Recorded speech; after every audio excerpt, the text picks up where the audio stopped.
두려워하지 말라. 내가 너와 함께하리라. 놀라지 말라. 나는 내 하나님이 됨이라. 내가 너를 굳세게 하리라. 참으로 너를 도와주리라. 참으로 나의 의로운 손으로 너를 붙들리라. 아멘. 사랑의 아버지 하나님 감사합니다. 2025년 새해 새날을 허락하시고 믿는 자녀로 구별하여 예배할 수 있도록 이 시간 허락하심을 감사드립니다. 어떤 모습으로 어떤 마음으로 왔던지 다 주님께 맡기고 이 시간 신령과 진정으로 예배할 수 있도록 은혜의 성령님 함께하여 주시옵소서. 지난 한 해에도 주님의 은혜로 지켜주심에 여기까지 지금 이 시간까지 있게 하심을 믿습니다. 그러나 좀 더 주님 보시기에 합당하지 못하거나 개인의 욕심과 죄로 인하여 주님의 영광을 가리우며 살았던 날들을 주여 용서하여 주시옵소서. 우리 믿는 자들에게는 주님 한 분이면 충분한 것을, 주님 외에 필요한 모든 것들이 주님보다 앞서지 않도록 우리의 믿음을 강건케 하시고 은혜로 승리할 수 있도록 도와주시옵소서.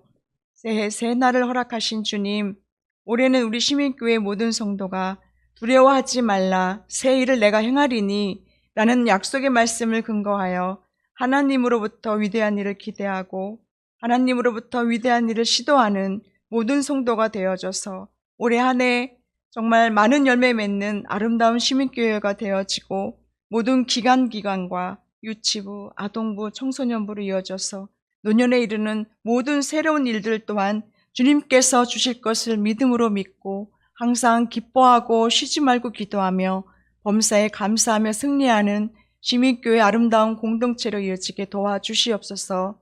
또한 영적으로 육적으로 힘든 환우들을 위해 기도합니다. 연약한 마음으로 주님 손 구하오니 주여 강한 손으로 너를 붙들리라, 두려워하지 말라라 하셨사오니 그 말씀 붙들고 올 한 해에도 살아갈 때에 주님 동행하여 주시고 치료하여 주셔서 영과 육이 주님으로부터 평안을 얻게 하여 주시옵소서.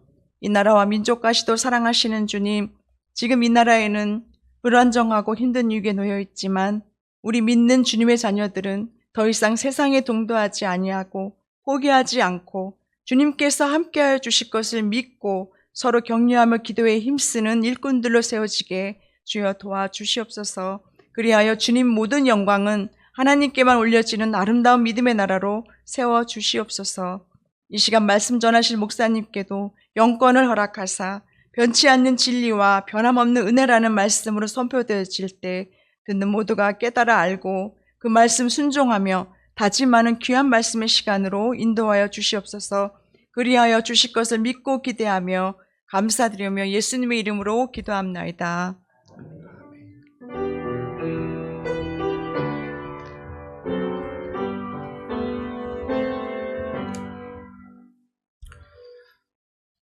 하나님께서 오늘 우리에게 주시는 말씀은 갈라디아서 4장 12절에서 20절입니다. 신약성경 306쪽입니다. 갈라디아서 4장 12절에서 20절까지 교독하겠습니다. 형제들아, 내가 너희와 같이 되었은즉 너희도 나와 같이 되기를 구하노라. 너희가 내게 해롭게 하지 아니하였느니라. 내가 처음에 육체의 약함으로 말미암아 너희에게 복음을 전한 것을 너희가 아는 바라. 너희를 시험하는 것이 내 육체에 있으되 이것을 너희가 업신여기지도 아니하며 버리지도 아니하고 오직 나를 하나님의 천사와 같이 또는 그리스도 예수와 같이 영접하였도다. 너희의 복이 지금 어디 있느냐? 내가 너희에게 증언하노니 너희가 할 수만 있었더라면 너희의 눈이라도 베어 나에게 주었으리라. 그런즉 내가 너희에게 참된 말을 함으로 원수가 되었느냐? 그들이 너희에게 대하여 열심내는 것은 좋은 뜻이 아니요 오직 너희를 이간시켜 너희로 그들에게 대하여 열심을 내게 하려 함이라. 좋은 일에 대하여 열심으로 사모함을 받음은 내가 너희를 대하였을 때뿐 아니라 언제든지 좋으니라. 나의 자녀들아, 너희 속에 그리스도의 형상을 이루기까지 다시 너희를 위하여 해산하는 수고를 하노니 내가 이제라도 너희와 함께 있어 내 언성을 높이려 함은 너희에 대하여 의욕이 있음이라. 아멘. 우리 이 시간 서로를 바라보면서 인사 나누겠습니다. 반갑습니다. 잘 오셨습니다. 아무리 긍정적인 변화를 경험하고 새로운 삶을 향해 나아가더라도 과거의 나쁜 습관과 환경으로 되돌아간다면 모든 노력은 물거품이 되고 맙니다. 마치 다이어트를 통해서 건강한 몸을 만들고자 노력을 했지만 유혹에 굴복해서 다시 이전의 식습관으로 돌아가는 것과 같은 것입니다. 단기적인 성과는 있을지라도 근본적인 변화 없이는 결국 제자리 걸음만을 반복하게 되는 것입니다. 바울이 갈라디아 성도들에게 바로 이것에 대해서 이야기를 하고 있는데 갈라디아서 4장 8절에서 9절에선 이렇게 말을 했습니다. 그 말씀을 제가 읽어드리겠습니다. 그러나 너희가 그때에는 하나님을 알지 못하여 본질상 하나님이 아닌 자들에게 종노릇하였더니 이제는 너희가 하나님을 알 뿐 아니라 더욱이 하나님이 아신 바 되었거늘 어찌하여 다시 약하고 천박한 초등학문으로 돌아가서 다시 그들에게 종노릇하려 하느냐. 아멘. 바울의 안타까움이 여기에서도 드러나고 있습니다. 우리는 본래 죄인이었지만 예수 그리스도의 보혈로 정결함을 얻고 새로운 사람이 되었습니다. 그런데도 우리는 죄를 짓는 것에 더 익숙하고 편안함을 느낍니다. 말씀을 따라가려고 노력을 해도 제약된 모습이 더 친숙하게 느껴지는 것입니다. 갈라디아 성도들도 처음에는 복음 안에서 새로운 삶을 살기를 시작했지만 어느 순간부터는 유대인도 아니었던 그들이 율법의 행위에 점점 빠져들기 시작했습니다.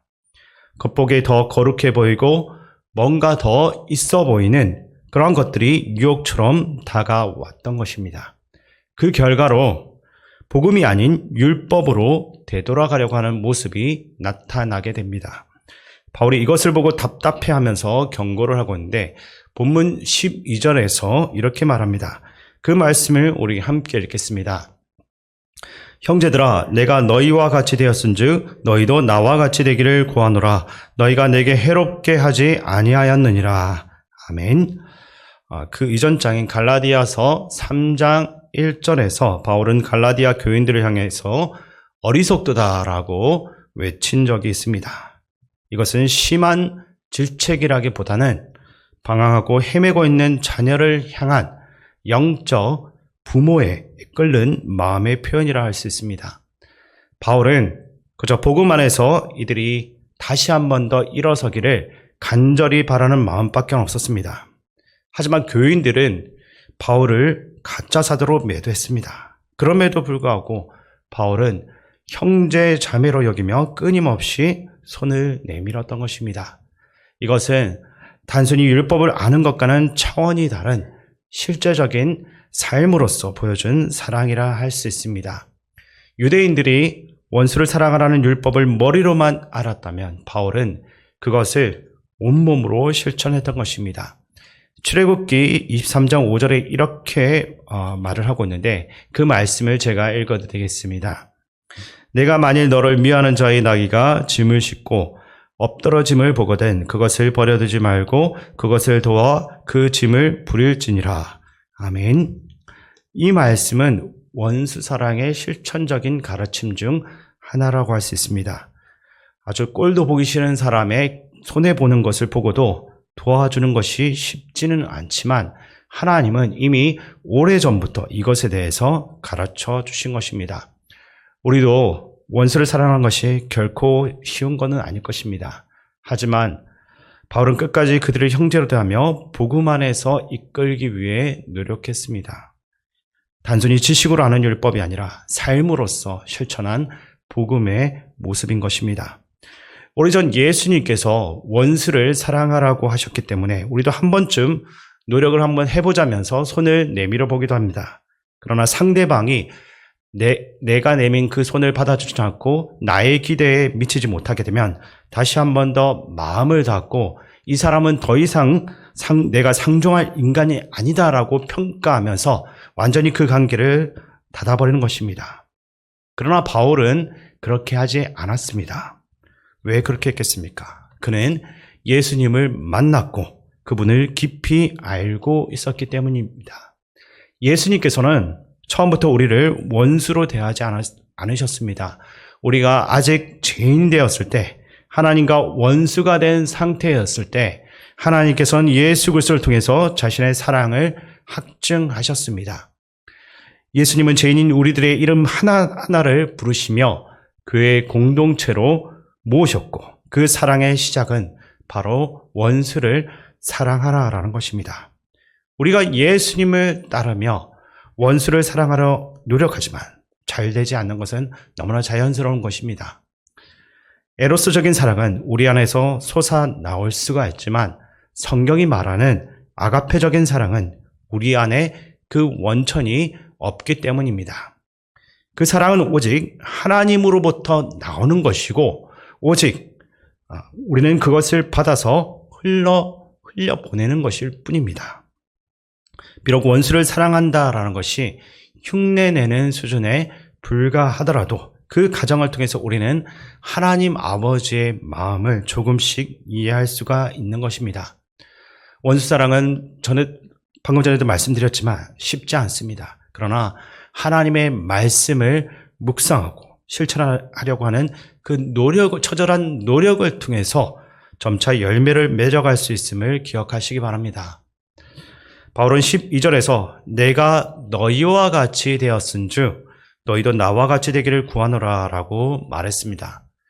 바울은 분명 유대인이었고 율법을 철저히 지키는 사람이었지만 이방인들 앞에서는 마치 율법 없는 사람처럼 행동을 했습니다. 그는 자신의 신앙적인 우월함을 내세우거나 그것을 강요하지는 않았습니다. 그저 그들이 예수 그리스도의 복음을 듣고 자유를 누리기를 소원했던 것입니다. 그런데 이방인을 향한 그의 사랑과 헌신에도 불구하고 바울은 갈라디아 교인들에게 끊임없이 비난을 받고 또 의심을 받아야만 했습니다. 그럼에도 그는 그들을 포기하지 않았습니다. 때로는 어리석도다, 갈라디아 사람들아 라고 질책을 하면서도 형제자매 여러분이라고 부르며 끝까지 갈라디아 성도들을 향한 믿음을 보여주었던 것입니다. 바울은 자신의 연약함까지 솔직하게 드러내면서 갈라디아 교인들과 소통을 계속해서 시도했습니다. 일반적으로 우리는 믿지 않는 사람에게 자신의 그 약점을, 나약한 모습을 보여주기를 꺼려합니다. 하지만 바울은 그들을 신뢰했기에 자신의 연약한 모습마저 기꺼이 내보이면서 복음을 전했던 것입니다. 이것은 진정한 믿음과 사랑의 표현이라 할 수 있습니다. 우리 역시 바울의 모습을 본받아서 하나님의 사랑을 실천하고 원수를 사랑하는 이 도전을 멈추지 말아야 할 것입니다. 물론 쉽지 않은 일이지만 그 과정에서 우리는 분명 하나님의 그 마음을 깨달아 알게 되는 것입니다. 세상에서는 여러 가지 가면을 쓰는 것을 능력으로 여기기도 합니다. 상황에 따라서 적절한 가면을 바꿔 쓰는 것이 마치 실력처럼 보여지고 있는 것입니다. 그런데 바울을 보시면 그는 유대인의 가면, 이방인의 가면, 로마 시민권자의 가면, 그리고 당대 최고의 학자라고 불렸던 가말리엘의 그 건의의 가면까지도 갖추고 있었습니다. 하지만 바울은 그러한 가면 뒤에 숨지 않았습니다. 그는 자신의 약점을 있는 그대로 노출했던 것입니다. 그가 실력이 없어서 그랬던 것은 아니었습니다. 바울은 자신의 약함을 통해서 하나님께서 어떻게 역사하시는지 분명히 알았기 때문에 약점조차도 숨기지 않았던 것입니다. 바울은 갈라디아서에서 이렇게 말합니다. 내 육체가 병든 것이 계기가 되어서 여러분에게 복음을 전하게 되었습니다. 그의 약점은 부끄럽고 감추고 싶은 것이었지만 그것이 오히려 복음을 전하는 도구가 된 것입니다. 고린도후서 12장 10절에서 바울은 이렇게 고백하고 있습니다. 그 말씀 제가 읽어드리겠습니다. 그러므로 내가 그리스도를 위하여 약한 것들과 능욕과 궁핍과 박해와 공고를 기뻐하노니 이는 내가 약한 그때의 강함이라. 아멘. 약점을 고백한다라는 것은 두 가지를 의미합니다. 먼저 상대를 신뢰하는 것입니다. 두 번째로 그 약점으로부터 완전히 자유로워졌다라는 것을 나타내는 것입니다. 약점에 얽매여 있으면, 사로잡혀 있으면 그것은 열등감이 되어서 우리를 자꾸만 사람들 앞에서 움츠러들기만 합니다. 하지만 예수 그리스도 안에서 그 약점이 강함으로 변화될 때 그것은 우리에게 강력한 간증의 소재가 되는 것입니다. 지난주부터 제가 몸이 좋지 않아가지고 힘든 시간을 보냈습니다. 그 시간 동안 한 가지 중요한 깨달음을 얻었는데, 우리가 평소에 너무나도 당연하게 여기는 숨 쉬는 일이 얼마나 감사한 일인지 새삼 느끼게 됐습니다. 특히 열이 40도까지 올라가면서 움직일 수도 없이 방 안에서만 누워 있을 때 예배에 가고 싶어도 아픈 몸 때문에 집 안에서만 머물러야 하는 우리 교회 어르신들이 많이 떠올랐습니다. 그분들의 마음이 얼마나 간절할지 아주 조금이나마 이해할 수 있었던 시간이었습니다. 건강하고 바쁜 일상 가운데서는 분명히 아무렇지 않게 지나쳤을 그 모든 것이 아픔 속에서, 저의 약함 가운데서 새로운 묵상이 된 것입니다. 하나님은 때로 우리의 힘을 다 빼고 약함을 드러내게 하신 뒤에야 비로소 자신의 손길을 보게 하시는 것입니다. 바울도 이것을 잘 알고 있었기 때문에 내가 약할 그때 오히려 내가 강하다라고 고백할 수 있는 것입니다. 바울의 약점이 무엇이었는지에 대해서 학자들 사이에서는 여러 견해들로 나누고 있습니다. 어떤 이는 간질, 또 다른 사람은 말라리아로 인한 열병, 혹은 남에게 말할 수 없는 개인적인 약점이라고 주장하기도 합니다. 하지만 중요한 것은 그 약점이 무엇이든지 간에 그것이 바울에게 걸림돌이 되지는 않았다는 것입니다. 오히려 그는 그 약점을 하나님의 복음을 전하는 통로로 사용하면서 그것으로 오히려 기뻐했습니다. 물론 우리의 약점이 누군가에게 시험거리가 될 수 있다는 것도 우리가 유념해야 합니다. 약점을 무조건 드러내는 것이 복음 전파로 이어지는 것은 아닙니다. 하지만 하나님께서 우리의 약점을 통해 역사하신다라는 사실을 믿고 그 약점을 복음의 도구로 사용할 수 있도록 온전히 맡길 때 우리는 그분의 놀라운 은혜를 경험할 수가 있게 되는 것입니다. 오늘 바울은 14절에서 이렇게 말합니다. 그 말씀, 우리 본문 14절 말씀 함께 읽겠습니다.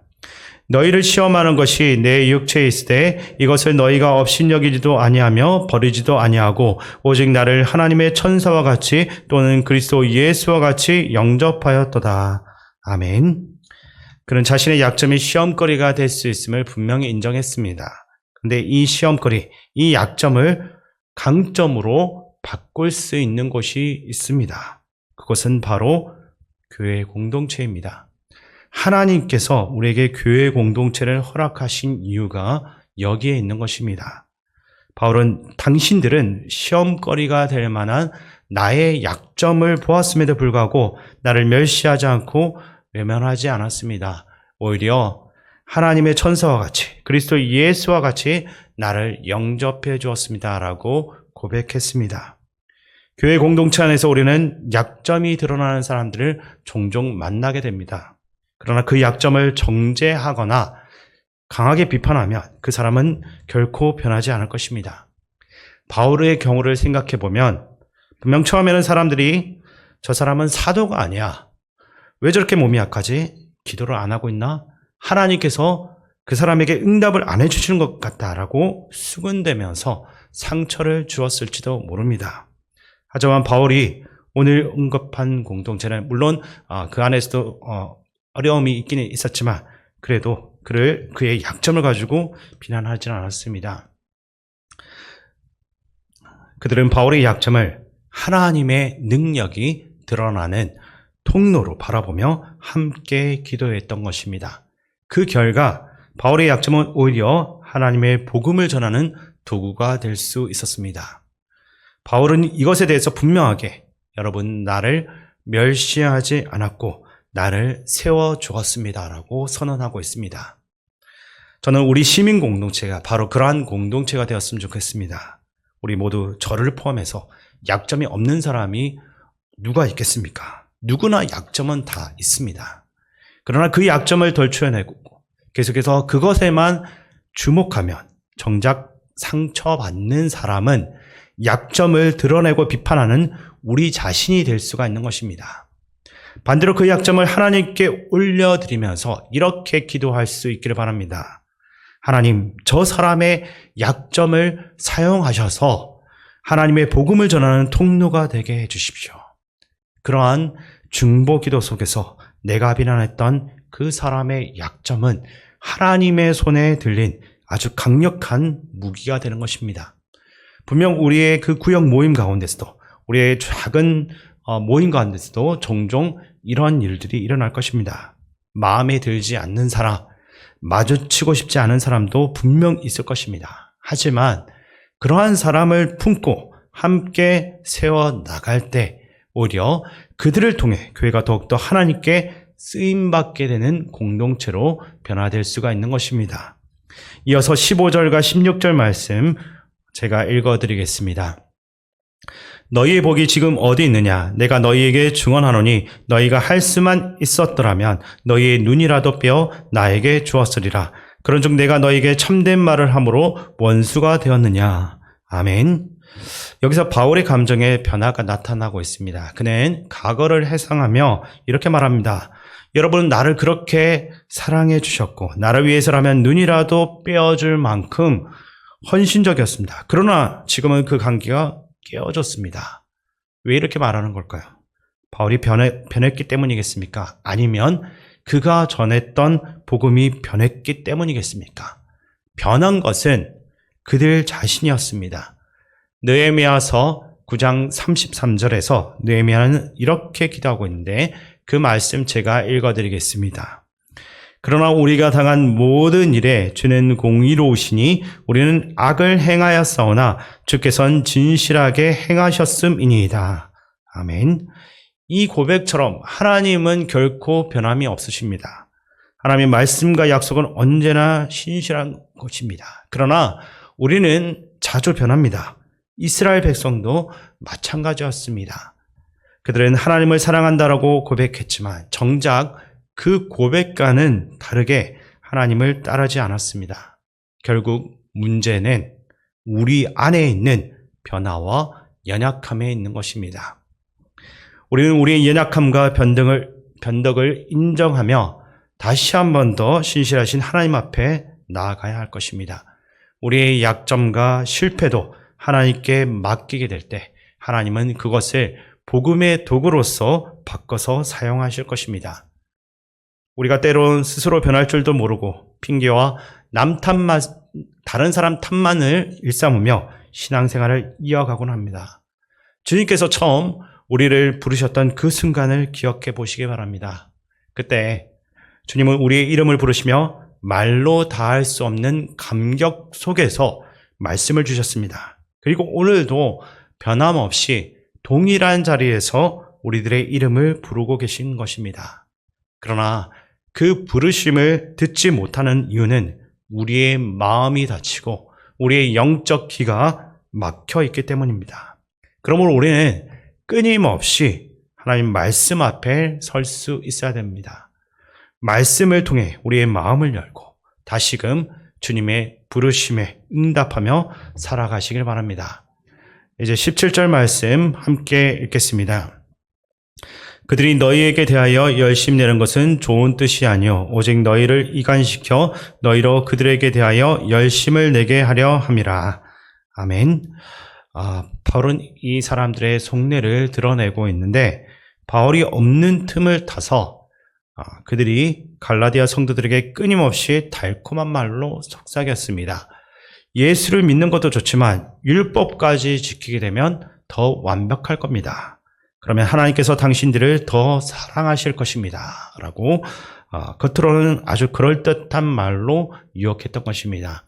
하지만 바울은 단호하게 말합니다. 그들이 열심을 내는 이유는 여러분을 내게서 떼어놓아서 여러분으로 하여금 자기네들을 열심히 따르게 하려고 하는 것입니다. 바울이 보기에 이들 유대인들에게는 갈라디아 성도들의 영혼을 향한 진정한 사랑이 없었습니다. 그들의 목적은 단순히 자신들의 이익을 위해서 사람들을 이용하는 것입니다. 사실 사람을 이용하는 일은 어렵지 않습니다. 조금만 그 사람의 입장에서 위로를 해주면 마치 내 사람처럼 행동하게 만들고 결국에는 모든 것을 빼앗아가는 경우가 많은 것입니다. 베드로는 이러한 사람들에 대해서 이렇게 경고했는데 베드로후서 2장 3절 말씀 제가 읽어드리겠습니다. 그들이 탐심으로써 지어낸 말을 가지고 너희로 이득을 삼으니 그들의 심판은 애적부터 지체하지 아니하며 그들의 멸망은 잠들지 아니하느니라. 아멘. 오늘날에도 이런 경고는 우리에게 큰 교훈이 됩니다. 하나님의 말씀을 자신의 욕심을 채우는 도구로 이용하는 사람들이 여전히 많습니다. 그들의 말은 그럴듯하지만 자세히 들여다보게 되면 그 안에 예수님은 사라지고 사람의 이익만 남아있는 것입니다. 교회가 예수님을 전해야 되는데 예배당 자랑만 하고 전통만을 따르라고 말할 때가 있습니다. 하나님과 예배당은 같은 것이 아닙니다. 예루살렘 성전과 하나님이 동일했던 적은 없습니다. 그러나 사람들은 성전이나 예배 드리는 건물을 하나님과 동일시하는 실수를 자주 합니다. 우리는 이것을 분별해야 될 것입니다. 진정한 열심은 예수님과 복음을 위한 열심이어야 합니다. 예배당이라는 공간이나 전통이 아니라 생명을 위한 열심, 복음을 위한 열심이 필요한 것입니다. 저는 우리 모두가 특정한 사람과 어떤 인간이 만든 전통이나 규칙이 아니라 예수님의 참 제자가 되기를 바랍니다. 마지막으로 바울은 디모데에게 이렇게 권면했는데 디모데후서 2장 15절에 있는 말씀을 제가 세번역 성서 버전 말씀으로 읽어드리겠습니다. 그대는 진리의 말씀을 올바르게 가르치는 부끄러울 것 없는 일꾼으로 하나님께 인정을 받는 사람이 되기를 힘쓰십시오. 아멘. 열심과 열정이 무조건 나쁜 것이 아닙니다. 그 방향이 잘못된 열심이 문제일 뿐인 것입니다. 우리는 말씀 안에서만 열심을 내야 합니다. 길 위에서 구원을 기다리고 있는 영혼들을 위해 진리와 생명을 전하는 열정과 열심을 품어야 할 것입니다. 말씀 안에서 열매를 맺으며 복음에 열심을 내는 삶을 살아가기 바랍니다. 바울은 그냥 지나칠 수가 없습니다. 구해야 할 사람이 있으면 직접 찾아가서 구해내는 사람이 바로 바울이었던 것입니다. 이 열심과 열정이 우리 안에 있기를 바랍니다. 이제 또 마지막으로 19절과 20절 말씀을 우리가 함께 읽겠습니다. 나의 자녀들아 너희 속에 그리스도의 형상을 이루기까지 다시 너희를 위하여 해산하는 수고를 하노니 내가 이제라도 너희와 함께 있어 내 언성을 높이려 함은 너희에 대하여 의욕이 있음이라. 아멘. 바울이 나의 자녀들아 라고 부릅니다. 자신을 향해 비난하고 침뱉는 사람들에게도 자녀라고 부르는 것입니다. 이처럼 바울은 자신이 목양하고 목회한 성도들을 영적 자녀처럼 되었고 그렇게 생각했다는 것이 여기서 드러나고 있는 것입니다. 그런데 바울이 무엇이라고 말을 하고 있습니까? 해산의 고통을 겪는다라고 말하고 있습니다. 아이를 낳는 이 해산의 고통을 경험해 보신 분들은 잘 아시겠지만 온몸이 으스러지는 듯한 경험이라고 합니다. 자신의 목숨을 걸고서 아이를 낳는 것입니다. 그러면 우리는 생각을 해봐야 됩니다. 왜 바울은 이것을 해산의 고통이라 표현했겠습니까? 출산할 때는 엄마만 힘든 것이 아닙니다. 분명 태어나는 아기도 힘듭니다. 해산의 고통은 쌍방의 고통으로서 일반적인 고통이 아닌 것입니다. 출산하는 엄마도 아프고 세상에 나오는 아기도 얼마나 힘들겠습니까? 세상에 나오려고 애를 쓰며 나오는 것을 우리가 볼 수 있습니다. 그리고 탯줄도 끊어내야 합니다. 이것이 한 영혼이 교회로서 세워지는 가정이라 할 수 있습니다. 교회로 세워지는 가정은 일방적인 것이 아닙니다. 나만 힘든 것이 아니라 쌍방인 것입니다. 한 사람을, 새 신자를 한 교회로 세우기 위해서 여러분만 힘든 게 아닌 것입니다. 맨날 이 말씀을 읽으라고, 이 말씀도 지키지 못하는데 나는 항상 죄책감을 느끼면서 정죄받고 왜 이렇게 힘든가, 이렇게까지 해서 교회가 되어야 하나라고 생각하며 인생의 길을 걷지만 그런 여러분을 바라보시는 예수님도 힘들어 하시는 것입니다. 사실 우리는 얼마나 약점이 많은 사람입니까? 서로를 대하는 것이 얼마나 힘들고 어려운지 모릅니다. 그러나 먼저 믿은 사람, 자신이 조금 더 믿음이 크다라고 여기는 우리가 상대방을 온전히 품고 함께 가야 하는 것입니다. 그리고 그 사람이 정말로 예수님을 닮아가기를 위해서 기도하고 그 사람이 온전한 형상으로 세워질 때까지 날마다 주님 앞에 간구하는 것, 이것이 바울이 갈라디아 성도들을 향해 말을 했던 해산의 고통을 가지고 내가 수고하며 여러분을 세웠습니다 하는 말인 것입니다. 이것이 꼭 목회자가 성도들을 위해서만 하는 말은 아니라고 봅니다. 우리 모두가 서로를 대할 때도 이러한 해산의 수고, 이러한 고통이 우리 안에 있으면 좋겠습니다. 왜 보기 싫은 사람이 없겠습니까? 왜 쳐다보고 싶지 않은 사람이 없겠습니까? 그러나 그런 사람이 우리 성교회와 구역 안에 있다 하더라도 바울이 가졌던 그 마음으로서 주님, 정말 저 사람이 주님 알아가길 원합니다. 주님처럼 살아갔으면 좋겠습니다. 주님을 닮아갔으면 좋겠습니다라고 기도하면 우리 마음 안에 요동치는 무언가가 분명히 생기게 될 것입니다. 보이지 않던 것들이 보이기 시작하는 것입니다. 해산의 고통 속에서도 함께 세워져가는 그런 공동체가 우리 시민 공동체를 통해서 세워질 수 있기를 주님의 이름으로 축원드립니다. 이 시간 말씀을 가지고 함께 기도하기 원합니다. 우리가 예수 그리스도를 통해 새롭게 된 사람들로서 과거의 죄와 습관으로 돌아가지 않고 오직 복음의 진리만을 꼭 붙잡고 주님 안에서 자라나게 하옵소서라는 그러한 제목으로 우리 주의 이름 한번 크게 외치는 기도하며 나가겠습니다. 주여! 사랑과 자비가 원하시는 하나님 아버지, 저희를 예수 그리스도를 통해서 새로운 피조물로 삼아주시니 감사와 찬양을 드립니다. 과거의 죄의 그 어둠 가운데 헤매이던 저희를 구원하시고 빛의 자녀로 인도해 주신 그 크신 사랑을 기억합니다. 주님의 십자가로 말미암아 저희가 죄에서 자유케 되었음을 믿습니다. 그러나 연약한 저희가 이전의 죄와 습관에 묶여 넘어질 때가 있습니다. 세상의 유혹과 시련 속에서 흔들리지 않도록 저희를 붙들어 주시옵소서. 저희가 다시는 과거로 되돌아가지 않게 하시고 죄의 사슬에서 완전히 벗어나 오직 주님만을 바라볼 수 있게 하여 주시옵소서. 복음의 진리만을 꼭 붙잡는 믿음을 허락하시고 세상의 거짓과 혼란 가운데서도 주님의 말씀에 귀 기울이며 그 진리로 무장할 수 있게 도와주시옵소서. 성령께서 저희 마음에 임하시어 지혜와 분별력을 주시고 주님께서 가르치신 길을 따라 걸어갈 수 있도록 인도하여 주옵소서. 주님 안에서 날마다 자라나게 소망합니다. 마치 시냇가에 심은 나무처럼 주님의 은혜로 뿌리를 내리고 사랑과 선행의 열매를 맺을 수 있게 도와주시옵소서. 저의 삶이 주님께 영광이 되며 세상의 빛과 소금의 역할을 감당할 수 있게 도와주시옵소서. 저의 삶 속에서 주님의 사랑과 은혜를 나타나게 하시고 우리 이웃에게 그리스도의 향기를 전하는 도구로 사용하여 주시옵소서. 어려움과 시련 가운데서도 낙심하지 않게 하시고 오히려 믿음이 더 견고해지며 주님과의 관계가 깊어질 수 있게 도와주시옵소서. 끝까지 저희를 인도하시며 신실하게 약속을 지키시는 하나님 아버지, 그 크신 사랑에 감사드리며 오직 주의 뜻에 순종하는 자녀가 되게 도와주시옵소서. 주님, 우리 다시 한 번 더 말씀을 가지고 기도하기 원합니다. 우리의 힘으로는 우리의 원수를 사랑할 수 없습니다. 이 시간 하나님의 그 아가페적인 사랑을 깨닫고 우리가 그 사랑을 흘려보낼 수 있는 도구로 사용되게 도와주시옵소서라는 제목으로 우리 함께 주의 이름 크게 한번 외치는 기도하며 나가겠습니다. 주여! 사랑과 은혜가 무한하신 하나님 아버지, 오늘도 저희를 주님의 자녀로 삼아주시고 이 자리에서 한마음으로 기도하게 하심을 감사드립니다.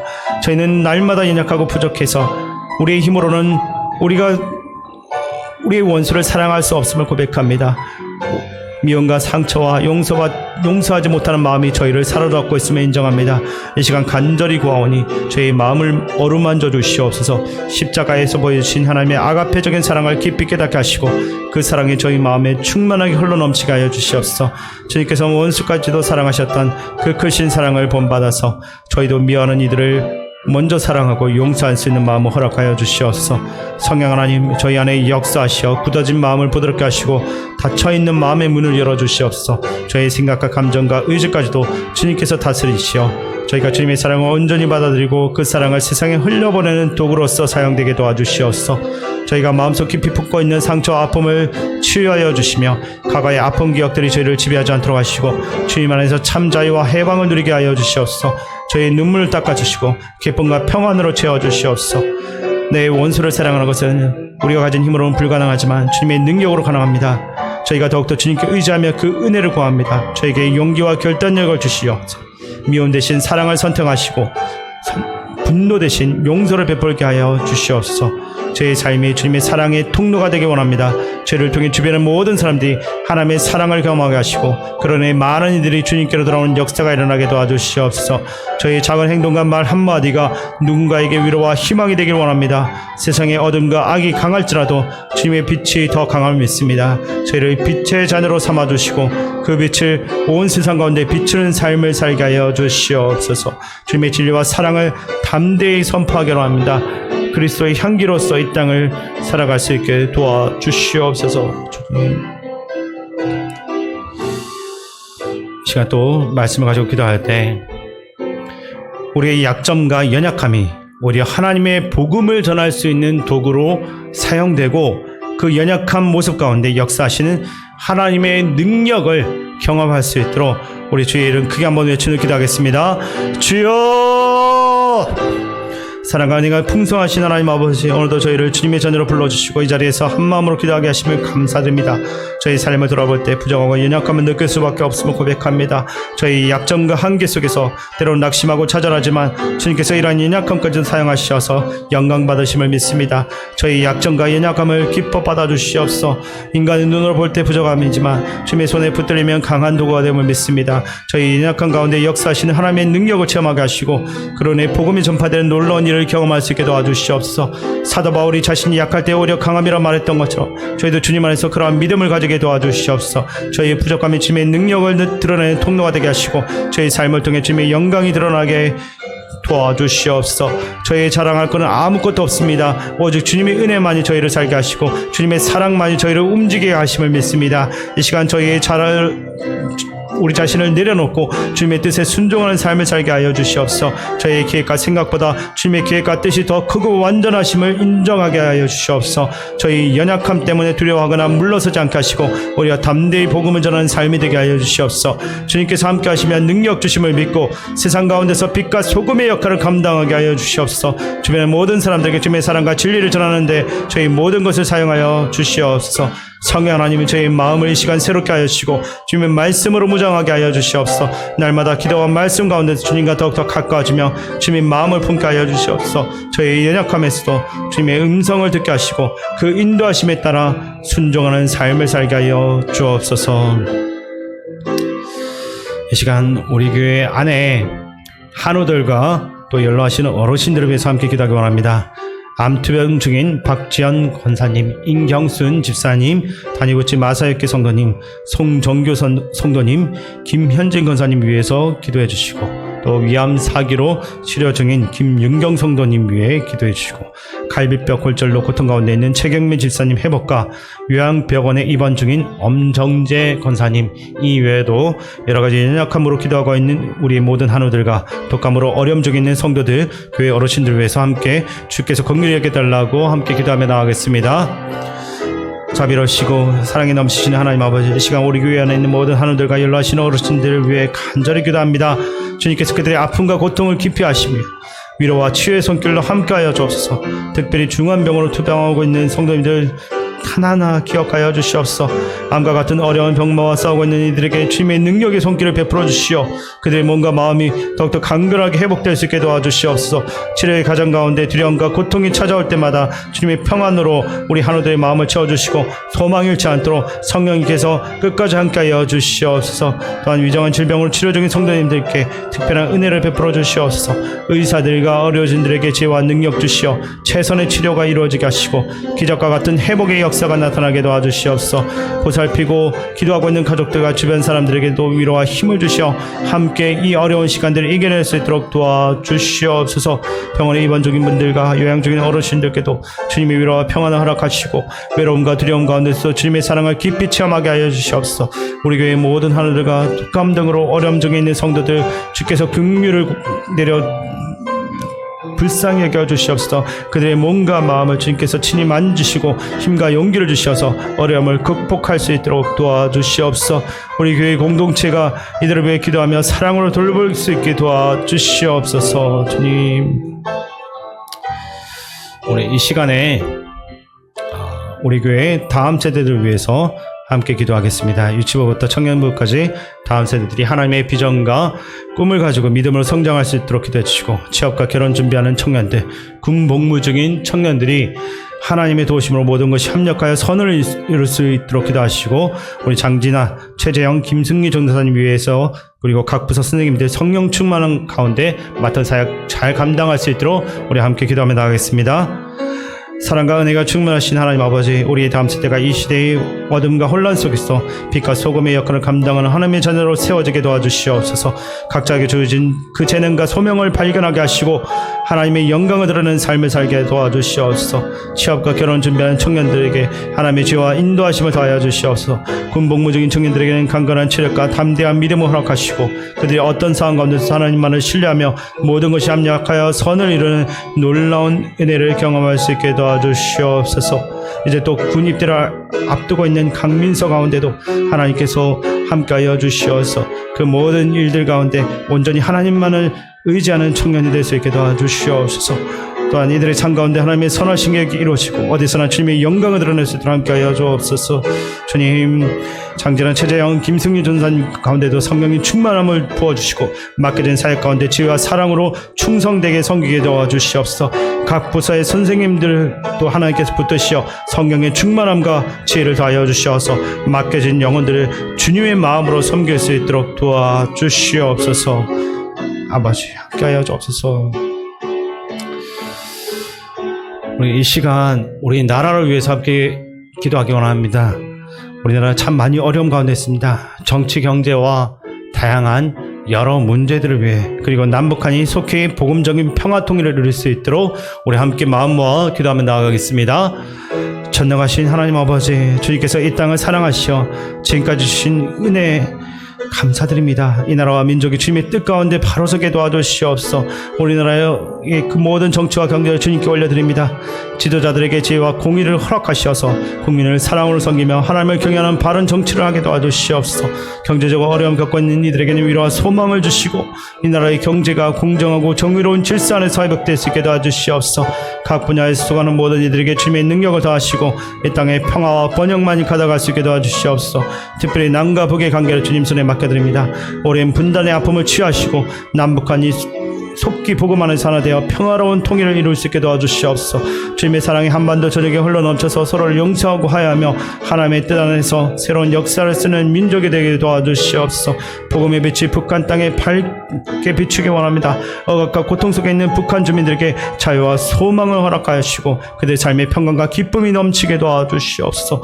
또한 남의 나라 땅에 우크라이나에서 헛되게 그 생명을 잃어버리고 있는 북한의 군인들, 아버지 하나님, 하루빨리 그 땅에서 전쟁이 그침으로 인해서 귀중한 그 생명을 거기서 잃어버리지 않도록 도와주시옵소서. 고향에 있는 가족들을 생각하면서 하루를 버티고 있는 이들, 아버지 하나님, 그들을 불쌍히 여겨주시어서 하루빨리 전쟁이 멈춰질 수 있게 도와주시고 다시 한 번 더 그 나라로, 북한으로 안전하게 돌아갈 수 있도록 그들을 긍휼히 여겨주시옵소서. 평화 통일되었을 때 그들도 주님의 자녀로서 이 땅을 살아가야 됩니다. 그들을 긍휼히 여겨주시고 보호하여 주시옵소서. 주님,